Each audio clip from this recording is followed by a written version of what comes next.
I'm an anti-Zionist Israeli. So when the Israeli army comes to demolish Palestinian houses, we go there. I get in front of bulldozers with activists, politically and personally more engaged with Palestinians. Well, we're a political organization, so we have to work with Palestinians. But our focus has always been to end Israel's demolition of Palestinian homes. So when the Israeli army comes to demolish Palestinian houses, we go there. I get in front of bulldozers with activists. We try to stop the demolition, and then we work with Palestinian families and Palestinian communities to rebuild houses. So we've built about 200 houses for Palestinians, that have been demolished with the community. And you see the family after they've lost their house. Very traumatic. For the men feel powerless. They can't protect their family, and they can't build a new house, because the demolition is permanent. So they really don't know what to do.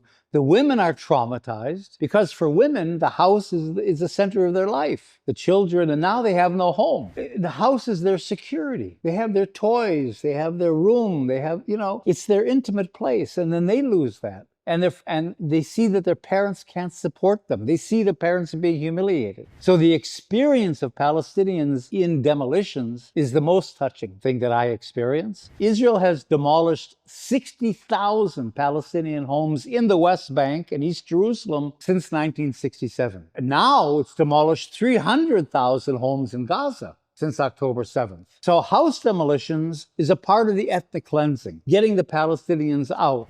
Being Jewish, I have a privilege. They're not going to arrest me. They're not going to beat me up. They're not going to shoot me. So I can do things that Palestinians can't do. If a bulldozer comes to demolish a house, and I get in front of the bulldozer, they'll throw me aside for an hour and then let me go. If a Palestinian did that, they'd shoot him.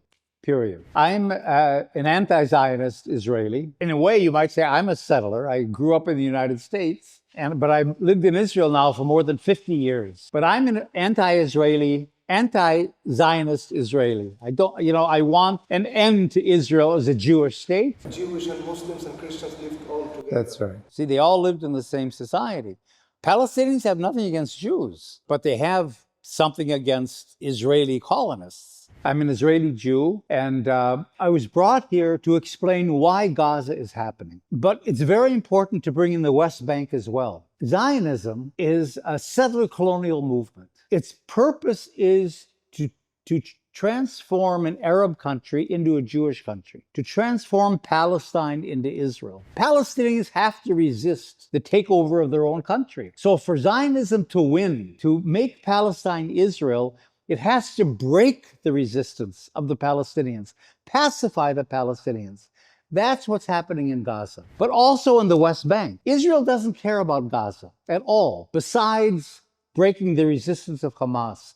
It really cares about the West Bank because that's where its settlements are. It wants to expand to the Jordan River. It's also breaking the resistance of Palestinians in the West Bank.